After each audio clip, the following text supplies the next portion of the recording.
Hello guys, మనకి 2012లో India ఏ team వచ్చేసరికి మనకి వెస్ట్ ఇండీస్కి వెళ్ళిందనమాట. దాంట్లో భాగమైన రోహిత్ శర్మ అలాగే పుజారా, సో వీళ్ళిద్దరూ కూడా వెళ్ళారు. అయితే మరి అక్కడ నైట్ టైం వచ్చేసరికి 11 అవుతుంది. మరి ఆ 11 o'clock టైంలో పుజారాకి కొంచెం ఆకలేసి మనోడు వచ్చేసరికి కేవలం వెజిటేరియన్ మాత్రమే తింటాడు. సో మరి అందుకని చెప్పి మరి అక్కడ బయట ఉన్న స్ట్రీట్స్లో ఏదైనా సరే వెజిటేరియన్ ఫుడ్ ఏమైనా దొరికిద్ది అని చెప్పేసి 11 o'clock అప్పుడు బయటికి వెళ్ళారనమాట. అయితే మరి అక్కడ ఎక్కడ చూసినా సరే వెజిటేరియన్ ఫుడ్ ఏమీ దొరకలేదు. సో అది ఎక్కడ ట్రినిడాడ్ అండ్ టొబాగో దగ్గర అంట. సో మరి ఏమీ దొరకలేదని చెప్పేసి వెనక్కి వస్తూ ఉన్నారు. సో ఆ మధ్యలో వీళ్ళ మీద ఒక అటాక్ జరిగిందంట. సో మరి ఇప్పటి వరకు కూడా దీని గురించి ఎవరికి బయటకు తెలియదు. సో అయితే రీసెంట్గా వాళ్ళ వైఫ్ అయిన పూజ గారు ఒక డైరీ రాశారనమాట. సో దాన్ని ఆవిష్కరించే సందర్భంలో మరి రోహిత్ శర్మ అటెండ్ అయ్యాడు.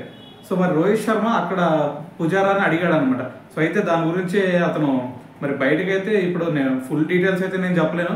సో కాకపోతే దాని గురించి ఒక ఐడియా ఉంది అని చెప్పేసి పుజారా అయితే దీని గురించి ఓపెన్ అప్ అవ్వడం జరిగిందనమాట.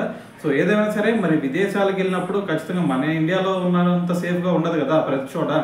సో కాబట్టి మరి బయటికి వెళ్ళినప్పుడు కొంచెం జాగ్రత్తగా ఉండటమే చాలా బెటర్ అనేది నా ఫీలింగ్ అనమాట. సో దీని గురించి మరి మీరేమనుకుంటున్నారు అనేది కూడా కింద కామెంట్ చేయండి.